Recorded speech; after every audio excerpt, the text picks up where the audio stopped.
China, first row. China, 67%. That's tariffs charged to the USA, including currency manipulation and trade barriers. The EV revolution was supposed to be inevitable, a fast lane to a cleaner, tech-savvy future. But somewhere between ambition and reality, the wheels began to wobble. Behind sleek commercials and billion-dollar investments lies a story that's far more chaotic and far more global than most Americans realize. What happens when the US, the birthplace of the modern automobile, finds itself lagging behind in the next era of mobility? And what if the real threat isn't just overseas, but potentially building closer to home than anyone expected? As bold promises collide with stubborn roadblocks, one question looms: are US automakers driving toward a breakthrough, or steering into a dead end? The story isn't just about EVs, it's about power, pricing, politics, and a quiet competitor making all the right moves when no one's looking. Buckle up, this ride goes deeper than you think. The fragile state of the US EV market. The electric vehicle EV boom in the United States appears to have plateaued, at least for now. While EV sales did see growth in recent years, that momentum has noticeably slowed in 2024. Uptake is no longer surging, and in some regions, signs of saturation or hesitancy are emerging. Outside of forward-leaning states like California, demand has softened, leaving automakers with ambitious EV strategies grappling with a market that seems unsure about fully embracing the electric future. Some models have lingered unsold, and consumer interest, while still present, is not matching the pace of corporate or government expectations. This uncertainty puts American legacy car makers in a difficult position. Companies like Ford, General Motors, and Stellantis have poured billions into EV development, only to realize that they must keep their gas-powered lineups alive and profitable to survive. SUVs, pickup trucks, and muscle cars, many of which still run on internal combustion engines, remain their most lucrative offerings. The challenge is walking a tightrope, investing enough to not fall behind in the EV race while continuing to cater to current demand for gasoline-powered vehicles. The cost of this balancing act is steep, both financially and strategically. California is the rare outlier, a state where EV adoption has genuinely taken root. With over 1.2 million registered electric vehicles, it accounts for a staggering share of national EV ownership. Los Angeles leads the nation in registered EVs, and the state's charging infrastructure, though still needing expansion, far outpaces the rest of the country. Of the 61,000 public charging stations nationwide, California hosts nearly 44,000. Still, even in the Golden State, demand must scale rapidly to meet its own target of 1 million public charging stations by 2030. If the rest of the US doesn't follow California's lead, national goals for EV adoption may remain aspirational. Underlying all of this is a fundamental question.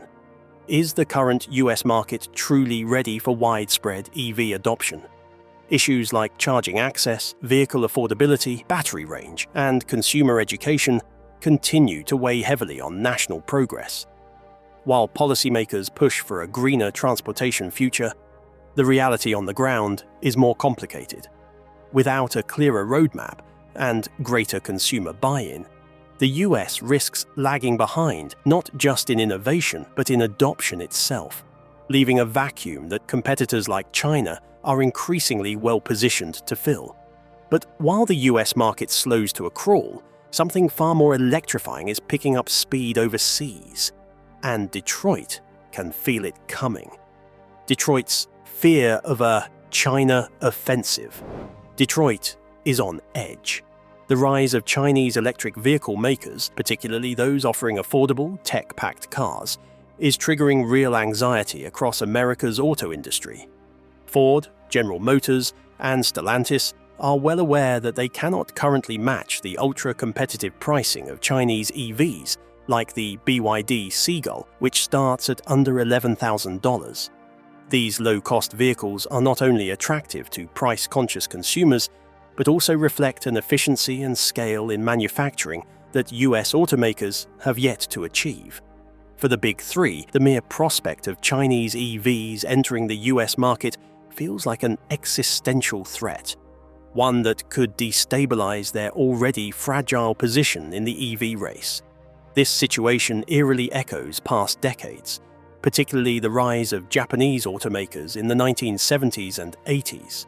Back then, Detroit also underestimated a wave of foreign competition until Toyota, Honda, and Nissan became household names and significant players in the American market.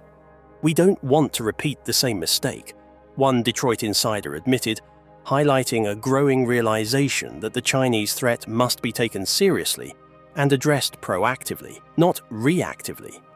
The worry isn't just about price, it's about innovation, agility, and the scale with which Chinese automakers are already operating globally. What's unique and terrifying for Detroit this time is the speed and global ambition of China's auto industry.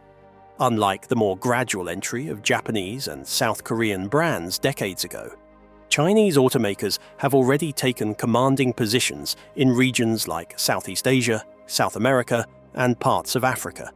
Their reach is expanding quickly, and with each factory opened abroad or export milestone hit, the possibility of a more direct challenge to US dominance becomes more real. Automakers fear that if Chinese brands do break into the American market, whether directly or via third-party countries, it could trigger a rapid erosion of their market share at home. And just as Detroit tries to catch up with the likes of BYD and SAIC, a new challenger is already accelerating in the rearview mirror: Xiaomi. Known globally for its smartphones and smart home products, Xiaomi's entry into the EV race with the SU7 sedan stunned analysts and consumers alike.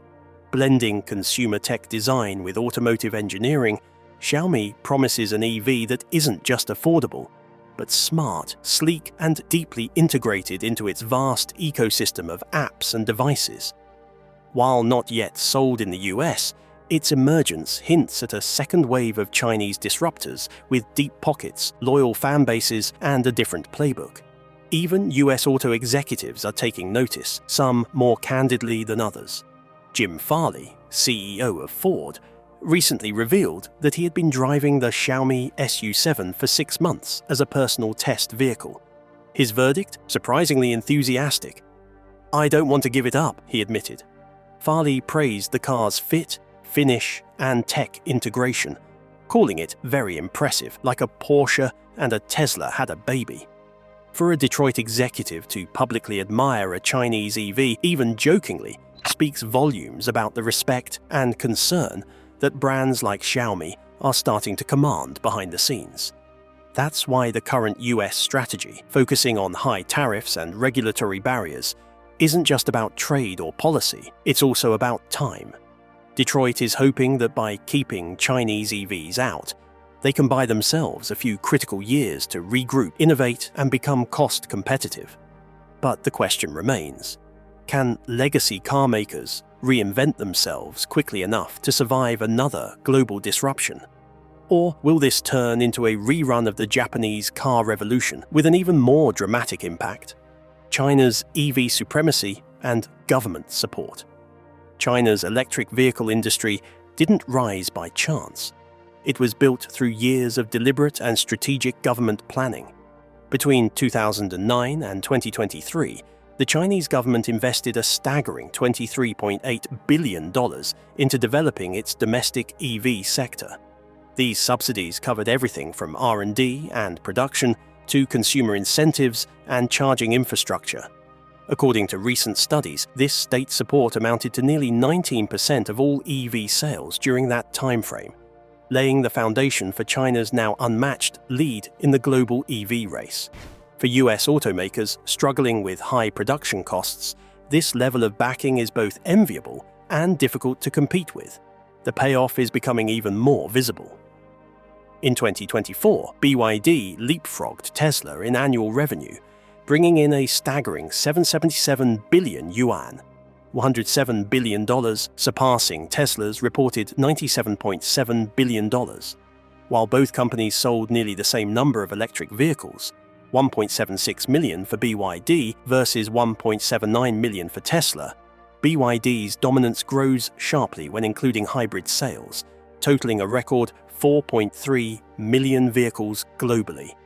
The results speak for themselves. China is now the largest producer and exporter of passenger vehicles in the world, with nearly 5 million exported in 2024 alone, a dramatic leap from under 1 million just 4 years earlier. And while much attention is focused on China's electric vehicle exports, it's worth noting that nearly 80% of these exported cars are still gas-powered. This dual market approach, selling gas cars abroad while shifting to EVs at home, has allowed Chinese automakers to aggressively expand into emerging markets without being hindered by local charging infrastructure limitations. It's a level of flexibility that US automakers, tied more closely to a binary gas-to-EV transition, currently lack. That flexibility now includes aggressive pricing strategies. BYD's newly launched Qin L model directly challenges Tesla's Model 3, priced at nearly half as much, starting at 190 to 800 yuan compared to the Model 3's 235-500 yuan in China. This move comes as Chinese consumers tighten spending amid economic uncertainty, and BYD aims to capture that price-conscious segment head-on. Chinese brands like BYD, SIC, and Great Wall Motor are now offering vehicles that don't just undercut global competitors on price, but also surprise with quality and features. BYD, for instance, recently unveiled EVs that can charge almost as fast as refueling a gasoline car, stoking fears among Western competitors.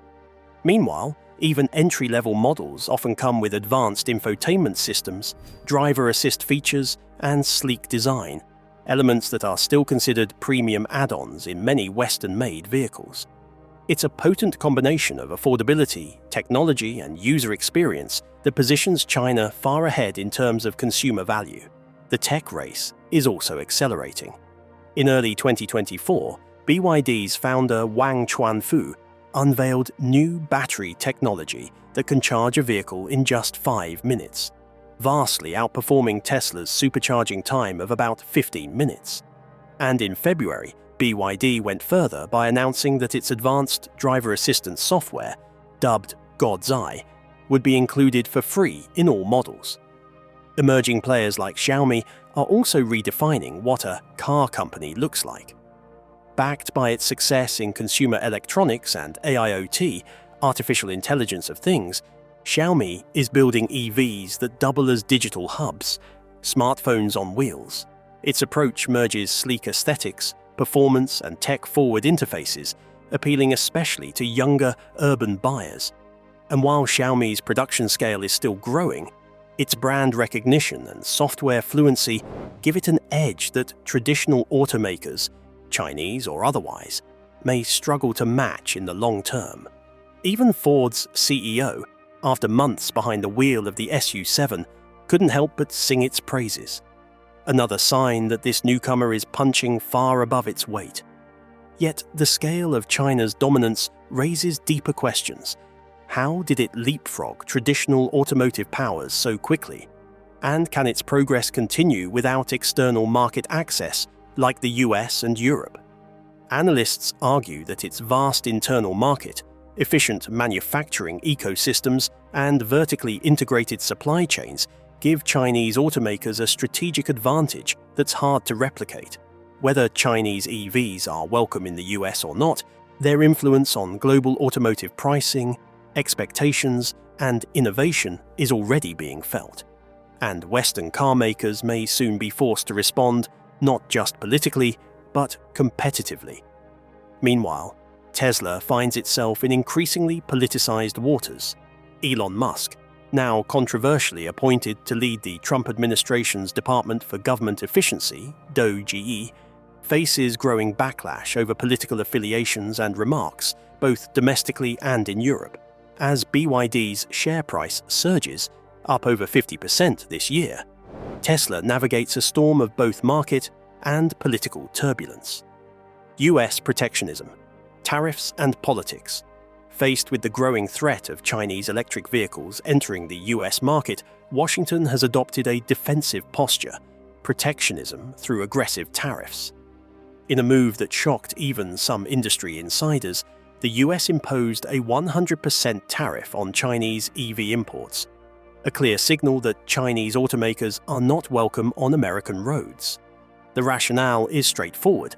Without drastic intervention, low-cost, high-tech EVs from brands like BYD, Chery, and SAIC could quickly outcompete domestic offerings and destabilize a struggling US auto industry. The message is unambiguous. Don't even try. What makes this policy particularly striking is the rare political unity behind it. In an increasingly polarized Washington, both Democrats and Republicans agree that Chinese-made EVs pose a real danger, not only to American jobs and companies, but potentially to national security. The former President Joe Biden's administration supports the tariffs as part of its broader industrial policy to rebuild US manufacturing, while Republican figures like President Donald Trump framed it as a matter of economic survival. "I will end the electric vehicle mandate on day one," Trump has said on the campaign trail, promising to protect American automakers from what he claims is a looming obliteration. But tariffs come with trade-offs. While they may slow the arrival of Chinese EVs and give Detroit more time to catch up, they also risk inflating prices for American consumers and sparking trade tensions with key partners. There's also the question of whether blocking competition actually leads to innovation. Critics argue that shielding US automakers too much could reduce their incentive to improve cost efficiency and design, especially in a global market where consumers are increasingly drawn to affordability and cutting-edge features, areas where Chinese EVs already excel. Moreover, these tariffs might not even be as effective as intended. History shows that when one door closes, another opens. Some Chinese automakers may attempt to bypass US duties by assembling vehicles in North America, particularly in Mexico, using the USMCA trade agreement as a possible loophole. And even if they don't enter the US market directly, their growing presence in emerging economies strengthens their global supply chains, enhances brand credibility, and puts further pressure on American automakers abroad. Protectionism may buy time, but whether it buys a future remains uncertain. The global rise of Chinese automakers. While the United States builds trade barriers to keep Chinese electric vehicles out, much of the rest of the world is rapidly embracing them. From Johannesburg to Bangkok and Sao Paulo, brands like BYD, Great Wall Motor, and Chery are establishing a firm grip on fast-growing markets. In South Africa, Chinese vehicles now account for nearly 10% of all new car sales, 5 times their market share just 5 years ago. In Turkey, their share surged to 8% by mid-2024. And in Chile, Chinese brands have consistently held nearly 1/3 of the market, signaling a long-term foothold rather than a passing trend. This expansion is not just about scale, but strategy. Chinese automakers are replicating, and in some ways surpassing, the market entry playbooks of Japanese and South Korean car companies before them. They offer aggressively priced vehicles with technology and features that often rival Western brands.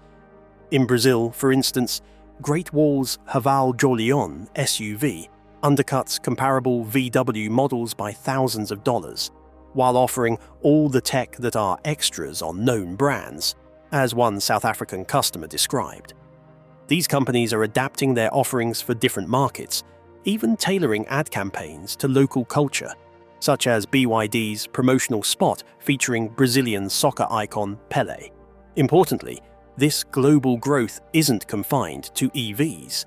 Chinese automakers have succeeded by selling both gas-powered and electric vehicles, depending on the readiness of each market's infrastructure. While BYD dominates EV sales in Southeast Asia, with over 70% of Thailand's EV market as of 2024, gas-powered models remain essential in countries where charging networks are weak or non-existent. This dual product strategy allows them to grow more flexibly than Western companies bound to their long-term electrification timelines.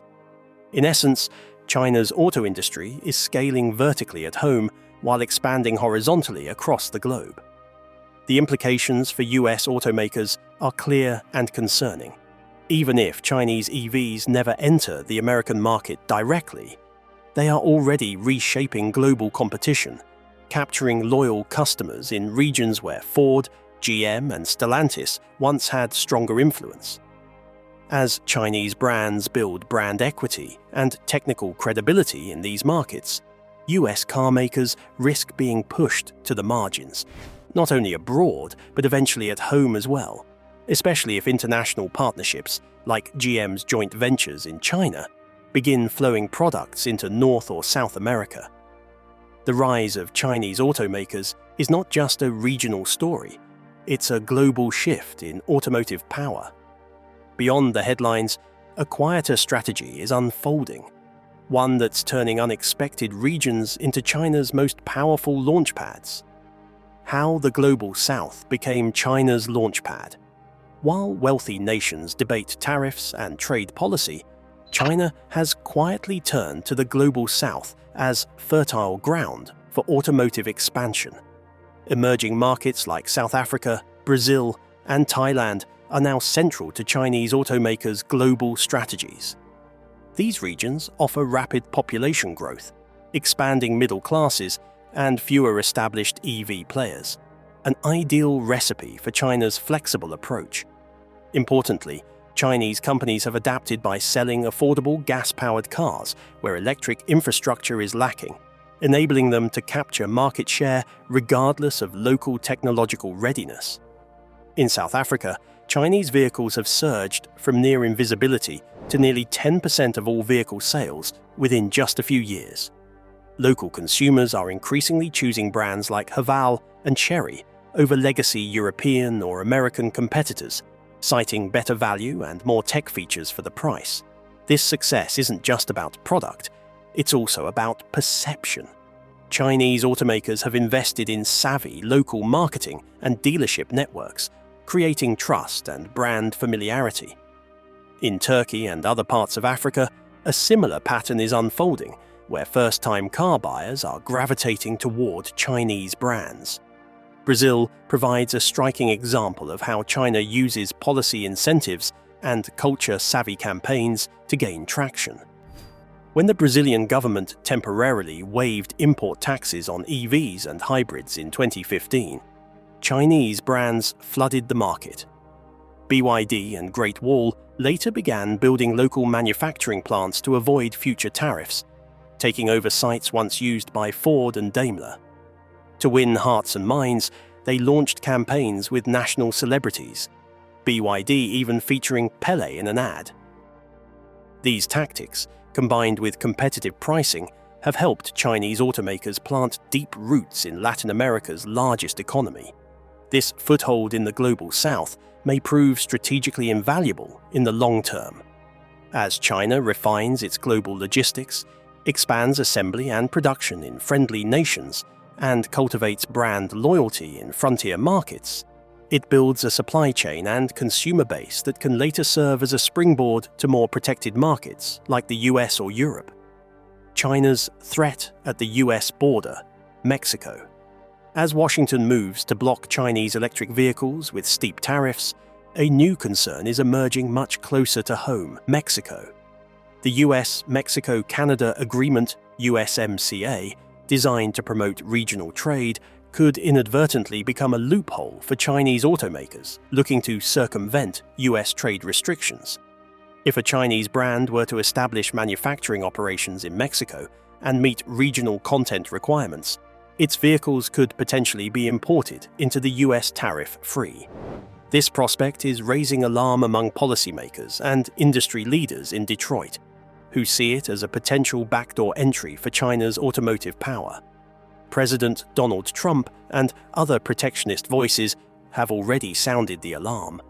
On the campaign trail, Trump claimed that Chinese car makers were building factories in Mexico to flood the US market, though there is no confirmed evidence of Chinese EVs being produced there yet. Still, the concern is not baseless. BYD, for example, has announced factory expansions in Brazil and other parts of Latin America, and while it hasn't confirmed a Mexican plant, industry observers believe it's only a matter of time. The proximity to the US and the favorable trade terms make Mexico a strategic location for Chinese production targeting North American consumers.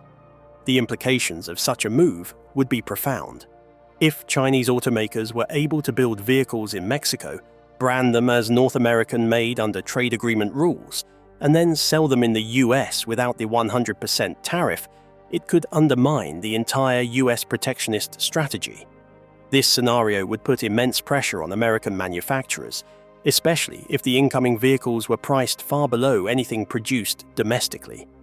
Even if production starts with internal combustion engine vehicles or hybrids, transitioning to EV assembly once footholds are established would be a logical next step. This situation presents a dilemma for Washington. Tightening the USMCA rules to exclude Chinese-linked manufacturers could spark tensions with Mexico, one of the US's largest trading partners.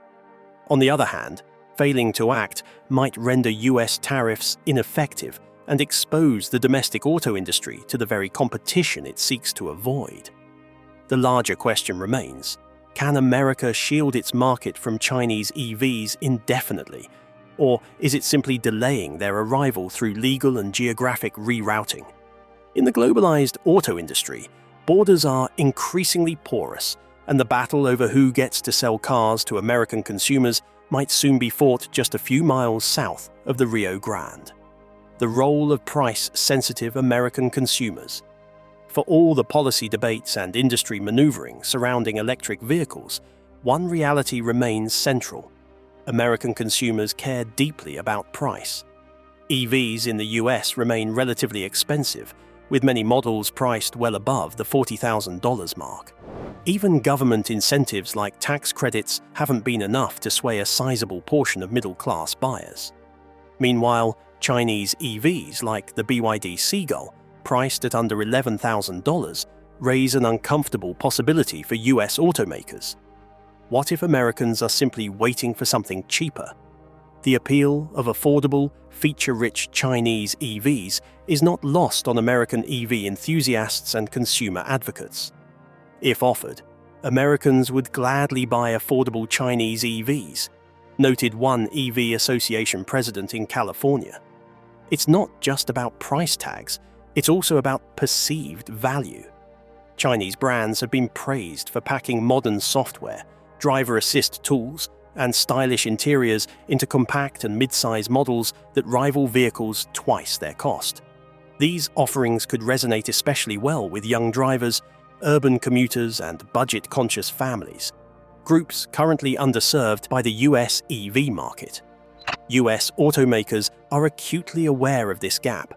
Legacy brands like Ford and GM have been slow to release truly affordable electric models, and even Tesla's promised budget EV has yet to hit the market. Many domestic EVs are geared toward premium buyers, leaving millions of potential customers priced out. This delay creates an opening Chinese competitors are more than prepared to exploit, if allowed. Even without a presence in the US, Chinese EV makers are shaping consumer expectations globally, which could shift American demand over time, whether the vehicles are allowed into the market or not.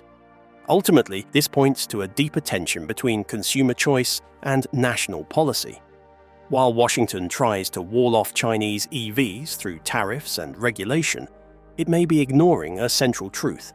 American consumers want better deals. If Chinese-made EVs were ever allowed on US lots, would buyers resist them for patriotic reasons, or would price and features win out, as they have in markets from Brazil to South Africa? The US auto industry may need to answer that question sooner than it thinks, and not just in theory. National security concerns and data privacy. As Chinese electric vehicle manufacturers inch closer to global expansion, a new front in the competition has emerged, one that goes beyond economics, data security. US policymakers and intelligence officials are increasingly wary of the cybersecurity implications of allowing Chinese-made EVs to operate on American roads. These vehicles often come equipped with advanced infotainment systems, real-time navigation tools, and extensive connectivity features that collect and transmit vast amounts of data. Critics argue that such systems could be exploited for surveillance, mirroring broader concerns about Chinese tech firms like Huawei and TikTok. The fear is not entirely theoretical. Many Chinese automakers build vehicles with centralized operating systems capable of over-the-air updates, location tracking, driver behavior analytics, and even facial recognition in some cases. If connected to foreign servers or accessible to overseas companies with ties to the Chinese government, that data could potentially be misused. US lawmakers have raised red flags about these capabilities, with some proposing legislation that would either ban or heavily scrutinize connected vehicles originating from China. The analogy to Huawei, banned for its alleged ability to serve as a conduit for espionage, is invoked frequently in these discussions. This debate gets even more complex with companies like Xiaomi, which already holds a massive share of global smartphone data and cloud services. If its cars gain traction internationally, Xiaomi's integration of apps, maps, voice commands, and biometric features could raise even more red flags. Its cars could potentially gather an unprecedented volume of consumer and location data, sparking questions similar to those raised around Huawei and TikTok. How much personal and national data is too much when foreign-owned companies control both the hardware and the ecosystem? Ironically, while Washington sounds alarms about Chinese cars posing national security threats, many US automakers are already deeply intertwined with Chinese supply chains. Tesla, Ford, and GM rely on Chinese-made components, particularly for EV batteries, electric motors, and critical minerals like lithium and cobalt. This creates a paradox. Even if Chinese EVs are banned from US roads, the technologies and materials that power many American-made EVs are still heavily China-dependent. It raises a key question. Where does the line between competition and reliance truly lie? The debate over Chinese EVs is no longer just about price wars or trade imbalances. It's about trust in the digital era. With cars becoming increasingly software-defined, the idea of a foreign vehicle now carries more than just economic implications. Will consumers be comfortable driving vehicles made by companies under foreign state influence? And can regulators distinguish between legitimate tech advancement and veiled threats? As EVs become rolling data centers, these concerns are poised to become central to the next phase of the auto industry's global transformation.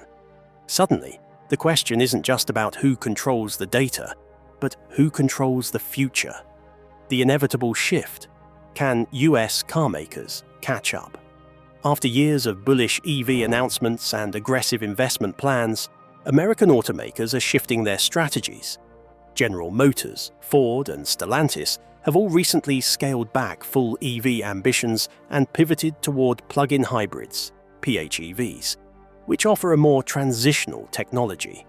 For these legacy car makers, hybrids present a compromise, satisfying regulators demanding lower emissions while appealing to consumers still wary of range limitations and charging infrastructure. But some critics see this retreat as a sign that US automakers may be stalling in the global race toward full electrification. Tesla, meanwhile, is racing in the opposite direction. Elon Musk's company remains committed to a fully electric future and is aggressively working to launch a budget-friendly EV, reportedly targeting a sub-$25,000 price point by 2025.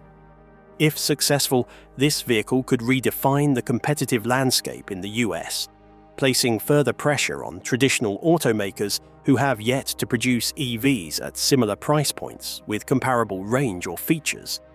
Tesla's vertical integration and in-house software development may offer the agility and cost control needed to hit this milestone, whereas the Big Three are still wrestling with more complex supply chains, and legacy production models. The larger challenge for US automakers is balancing three increasingly incompatible goals: industrial policy, climate commitments, and consumer demand. On one hand, government mandates and incentives are nudging the industry toward electrification. On the other, many buyers are still not ready or able to make the leap. Inflation, high interest rates, and limited public charging options continue to dampen demand. Add to this the geopolitical pressure to reduce reliance on Chinese parts, and automakers are being forced to make trade-offs that were less visible in the early EV hype cycle. So, can US car makers actually catch up? The answer may hinge not just on producing affordable EVs or building charging stations, but on their ability to innovate fast enough to meet evolving global standards while retaining the trust of American consumers. Thanks for watching. If you found this deep dive eye-opening, give it a like and let us know your thoughts in the comments. We want to hear from you. Don't forget to subscribe and hit that bell icon so you never miss a beat on the global auto shift. And if you're curious about what's happening just south of the US border, that could change everything. Click the next video on your screen now. Trust us, you'll want to see what's coming next.